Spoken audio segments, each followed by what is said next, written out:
अहोई अष्टमी के व्रत की विधि कुछ इस प्रकार है।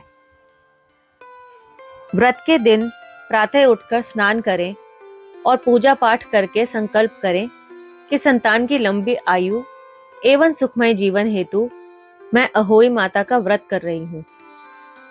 अहोई माता मेरे पुत्रों की दीर्घायु, स्वस्थ एवं सुखी रहें। अनहोनी को होनी बनाने वाली माता देवी पार्वती हैं, इसलिए माता पार्वती की पूजा करें। अहोई माता की पूजा के लिए गेरू से दीवार पर अहोई माता का चित्र बनाएं और साथ ही स्याहू और उसके 7 संतानों की चित्र बनाएं।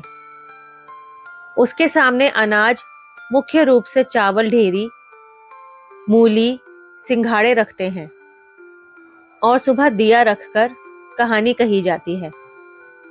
कहानी कहते समय जो चावल हाथ में लिए जाते हैं उन्हें साड़ी या सूत के दुपट्टे में बांध लें। सुबह पूजा करते समय लोटे में पानी और उसके ऊपर करवे में पानी रखते हैं। यह करवा चौथ में इस्तेमाल हुआ होना चाहिए। इस करवे का पानी दिवाली के दिन पूरे घर में छिड़का जाता है। संध्या काल में इन चित्रों की पूजा की जाती है। पके खाने में से 14 पूरी और 8 पुओं का भोग अहोई माता को लगाया जाता है। उस दिन बायना निकाला जाता है। बायने में 14 पूरी या मठरी या काजू होते हैं। लोटे का पानी शाम को चावल के साथ तारों को अर्घ दिया जाता है।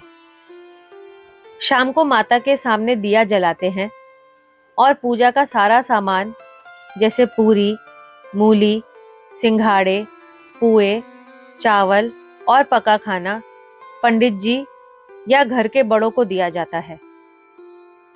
अहोई माता का कैलेंडर दिवाली तक लगा रहना चाहिए।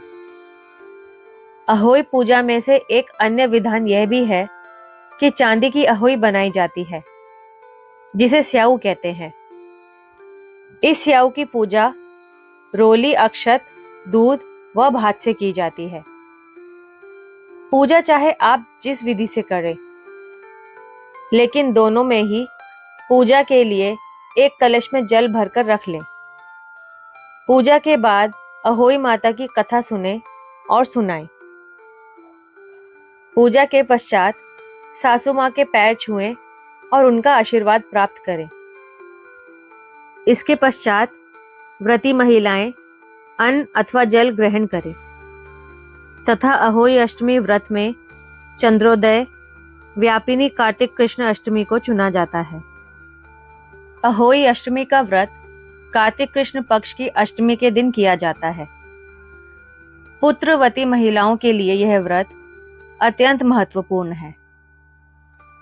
माताएं अहोई अष्टमी के व्रत में दिन भर उपवास रखती हैं और सायंकाल तारे दिखाई देने के समय होई का पूजन किया जाता है।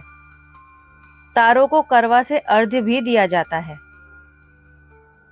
यह होई गेरू आदि के द्वारा भीत पर बनाई जाती है अथवा किसी मोटे वस्त्र पर होई काढ़कर पूजा के समय उसे भीत पर टांग दिया जाता है। अहोई के चित्रांकन में अधिकतर 8 कोष्ठक की एक पुतली बनाई जाती है। उसी के पास स्याही तथा उसके बच्चों की आकृतियां बना दी जाती हैं। करवा चौथ के ठीक 4 दिन के आगे अष्टमी तिथि को देवी अहोई माता का व्रत किया जाता है। यह व्रत संतान की लंबी आयु और सुखमय जीवन की कामना से पुत्रवती महिलाएं करती हैं। कार्तिक मास की अष्टमी तिथि को कृष्ण पक्ष में यह व्रत रखा जाता है, इसीलिए इसे अहोई अष्टमी के नाम से भी जाना जाता है। उत्तर भारत के विभिन्न अंचलों में अहोई माता का स्वरूप वहां की स्थानीय परंपरा के अनुसार बनता है। संपन्न घर की महिलाएं चांदी की अहोई बनवाती हैं।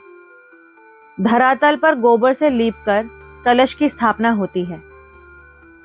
अहोई माता की पूजा करके उन्हें दूध चावल का भोग लगाया जाता है। तत्पश्चात एक पाटे पर जल से भरा लोटा रखकर कथा सुनी जाती है। अहोई अष्टमी की 2 लोक कथाएं प्रचलित हैं, जिनमें से एक कथा के अनुसार एक नगर में एक साहूकार रहता था।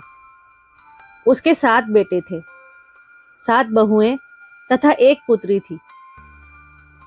दीपावली से पहले कार्तिक बदी अष्टमी को सातों बहुएं अपनी इकलौती ननद के साथ जंगल में मिट्टी लेने गईं। जहां से वे मिट्टी खोद रही थीं, वहीं पर स्याऊ सेई की मांद थी। मिट्टी खोदते समय ननद के हाथ सेई का बच्चा मर गया। स्याऊ माता बोली कि अब मैं तेरी कोख बांधूंगी। तब ननद अपनी सातों भाभियों से बोली कि तुम में से कोई मेरे बदले अपनी कोख बंधा लो। सभी भाभियों ने अपनी कोख बंधवाने से इनकार कर दिया, परंतु सबसे छोटी भाभी सोचने लगी, यदि मैं कोख ना बंधाऊंगी तो सासू जी नाराज होंगी। ऐसा विचार कर ननद के बदले छोटी भाभी ने अपनी कोख बंधा ली। उसके बाद जब उसे जो बच्चा होता, वह 7 दिन के बाद मर जाता। एक दिन साहूकार की स्त्री ने पंडित जी को बुलाकर पूछा कि क्या बात है, मेरी इस बहू की संतान 7वें दिन क्यों मर जाती है। तब पंडित जी ने बहू से कहा कि तुम काली गाय की पूजा किया करो। काली गाय स्याऊ माता की भाईली है, वह तेरी कोख छोड़े तो तेरा बच्चा जिएगा। इसके बाद से वह सबसे छोटी बहू प्रातःकाल उठकर चुपचाप काली गाय के नीचे सफाई आदि कर जाती।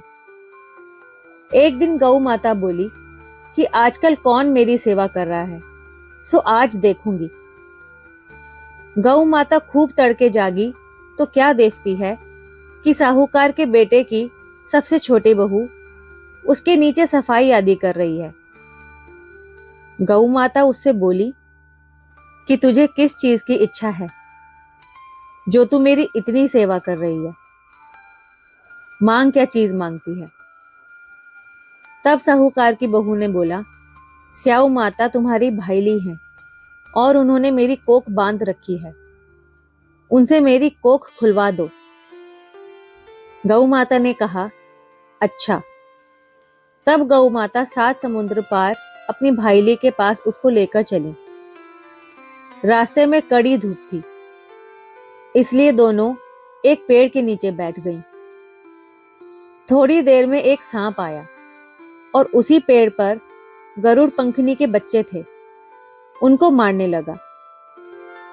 तब साहूकार की बहू ने सांप को मारकर ढाल के नीचे दबा दिया और बच्चों को बचा लिया। थोड़ी देर बाद जब गरुड़ पंखनी आई तो वहां पड़ा खून देखकर साहूकार की बहू को चोंच मारने लगी।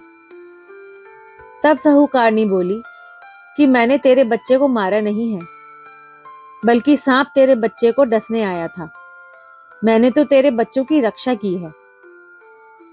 यह सुनकर गरुड़ पंखनी खुश होकर बोली कि मांग, तू क्या मांगती है। वह बोली, 7 समुद्र पार स्याऊ माता रहती हैं, मुझे तू उनके पास पहुंचा दे। तब गरुड़ पंखनी ने दोनों को अपनी पीठ पर बैठाकर स्याऊ माता के पास पहुंचा दिया। स्याऊ माता उन्हें देखकर बोली कि आ बहन, बहुत दिनों बाद आई। फिर कहने लगी कि बहन, मेरे सिर में जूं पड़ गई है। तब सुरही के कहने पर साहूकार की बहू ने सिलाई से उसकी जुएं निकाल दी। इस पर स्याऊ माता प्रसन्न होकर बोली कि तेरे 7 बेटे और 7 बहुएं हो। साहूकारनी बोली कि मेरे तो एक भी बेटा नहीं, 7 कहां से होंगे। स्याऊ माता बोली, वचन दिया, वचन से फिरूं तो धोबी के कुंड पर कंकरी हों। तब साहूकार की बहू बोली, माता, मेरी कोख तो तुम्हारे पास बंद पड़ी है। यह सुनकर स्याऊ माता बोली, तूने तो मुझे ठग लिया। मैं तेरी कोख खोलती तो नहीं, परंतु अब खोलनी पड़ेगी। जा, तेरे घर में तुझे 7 बेटे और 7 बहुएं मिलेंगी। तू जाकर उजमन करना। 7 अहोई बनाकर 7 कढ़ाई करना। वह घर लौटकर आई तो देखा 7 बेटे और 7 बहुएं बैठी हैं। वह खुश हो गई। उसने 7 अहोई बनाई, 7 उजमन किए और 7 कढ़ाई की। दिवाली के दिन जेठानियां आपस में कहने लगी कि जल्दी जल्दी पूजा कर लो, कहीं छोटी बहू बच्चों को याद करके रोने ना लगे। थोड़ी देर में उन्होंने अपने बच्चों से कहा, अपनी चाची के घर जाकर देख आओ कि वह अभी तक रोई क्यों नहीं। बच्चों ने देखा और वापस जाकर कहा कि चाची तो कुछ मान रही है, खूब उजमन हो रहा है। यह सुनते ही जेठानियां दौड़ी दौड़ी उसके घर गईं और जाकर पूछने लगी कि तुमने कोख कैसे छुड़ाई। तब सबसे छोटी बहू ने कहा, तुमने तो कोख बंधाई नहीं, तो मैंने बंधा ली। अब स्याऊ माता ने कृपा करके मेरी कोख खोल दी है। स्याऊ माता ने जिस प्रकार उस साहूकार की बहू की कोख खोली, उसी प्रकार हमारी भी खोलियो, सबकी खोलियो। कहने वाले की तथा हुंकार भरने वाले तथा परिवार की कोख खोलियो। धन्यवाद।